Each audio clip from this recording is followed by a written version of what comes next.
നമസ്കാരം. പുതിയൊരു വീഡിയോയിലേക്ക് സ്വാഗതം.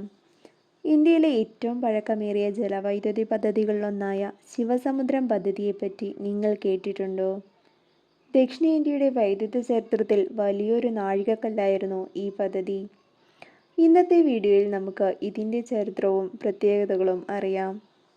ശിവസമുദ്രം പദ്ധതി കർണാടകയിലെ കാവേരി നദിയിലാണ് ഇത് സ്ഥിതി ചെയ്യുന്നത്. കാവേരി നദി ഇവിടെ രണ്ട് പ്രധാന വെള്ളച്ചാട്ടങ്ങളായി വിഭജിക്കുന്നു: ഗഗനചുക്കിയും ഭാരചുക്കിയും. ഈ മനോഹരമായ വെള്ളച്ചാട്ടങ്ങൾക്കിടയിലാണ് ശിവസമുദ്രം പദ്ധതി സ്ഥിതി ചെയ്യുന്നത്. 1902 ആരംഭിച്ച ഈ പദ്ധതി ഏഷ്യയിലെ ആദ്യ ജലവൈദ്യുത പദ്ധതിയാണ്. മൈസൂർ രാജവംശത്തിൻ്റെ കീഴിലാണ് ഈ പദ്ധതി നിർമ്മാണം ആരംഭിച്ചത്. ഈ പദ്ധതിയിലൂടെ ആദ്യമായി വൈദ്യുതി ലഭിച്ചത് കോളാർ ഗോൾഡ് ഫീൽഡിലേക്കായിരുന്നു. കാവേരി നദിയിലെ ജലം ടർബൈനുകൾ വഴി കടത്തിവിട്ട് വൈദ്യുതി ഉൽപ്പാദനം നടത്തിയിരുന്നത്. ഈ പദ്ധതി ഇന്ത്യയിലെ വൈദ്യുത ഉൽപ്പാദന ചരിത്രത്തിലെ നാഴികക്കല്ല് തന്നെയായിരുന്നു.